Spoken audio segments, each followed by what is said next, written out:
আজকে যে আপনারা সবাই অবগত আছেন যে বৈষম্য বিরোধী ছাত্র আন্দোলনে মিরপুরের বিভিন্ন জায়গায়, বিশেষ করে 10 নম্বর গোলচক্কর, প্রশিক্ষা মোড় থেকে শুরু করে মিরপুর 12, 13 বিভিন্ন জায়গায় তখন ছাত্র আন্দোলন হয়েছে এবং এই ছাত্র আন্দোলনকে দমনের জন্য আওয়ামী লীগের নেতাকর্মীরা বিভিন্ন জায়গায় ছাত্রদের উপরে তারা চড়াও হয়েছে এবং বিভিন্ন জায়গায় গুলি করেছে এবং সেখানে অনেক লোক অনেক ছাত্ররা মারা গিয়েছে। সেই ঘটনার প্রেক্ষিতে আমরা শামীম হাওলাদার নামে একজন ছাত্র মারা গিয়েছেন। সেটা এই ঘটনাটা ঘটে 20শে জুলাই।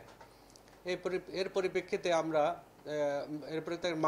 মামলা হওয়ার প্রেক্ষিতে আমরা মামলার সকল আসামিদেরকে বিচার বিশ্লেষণ করে এবং বিভিন্ন প্রিন্ট মিডিয়া এবং ইলেকট্রনিক্স মিডিয়ার সংবাদগুলো পর্যালোচনা করে আমরা ওই সময় কারা হামলা করতে পারে ওদের কিছু ভিডিও ফুটেজ পাই। আমরা সেই ভিডিও ফুটেজগুলো আমরা পর্যালোচনা করে আজকের যে আসামি যে আমরা গ্রেপ্তার করেছি, যার নাম গফুর মোল্লা, যিনি রূপনগরের বাসিন্দা এবং রূপনগর থানার উনি সহসভাপতি, ওনাকে আমরা আজকে ভোরবেলা প্রায় 3টা-3:30টার দিকে আমরা তাকে গ্রেপ্তার করি এবং তার বাসা সার্চ করে আমরা তার শটগান পাই এবং শটগান ওখানে আমরা 8 রাউন্ড তাজা গুলি এবং একটা গুলির খোসা উদ্ধার করি, যেটা ইতিপূর্বে ইউজ হয়েছে, এবং তার লাইসেন্স এবং সকল কাগজপত্র পর্যালোচনা করে অস্ত্রের যে দেখা যায় যে সেখানে বিভিন্ন সময় সে 100 রাউন্ড গুলি ক্রয় করেছেন।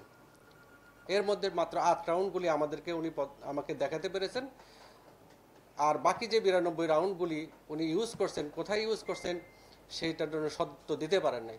এতে সহজে উনি পরবর্তীতে স্বীকার করে যে উনি বিভিন্ন সময় এই ছাত্র আন্দোলনের বিভিন্ন জায়গায় উনি গুলি বর্ষণ করেছেন, যার পরিপ্রেক্ষিতে এই গুলি সংক্রান্তে কিন্তু উনি কোনো আইন শৃঙ্খলা বাহিনীকে উনি অবহিত করেননি এবং কোনো জিডিএ সংক্রান্ত কোনো আইনগত ব্যবস্থাও গ্রহণ করেননি।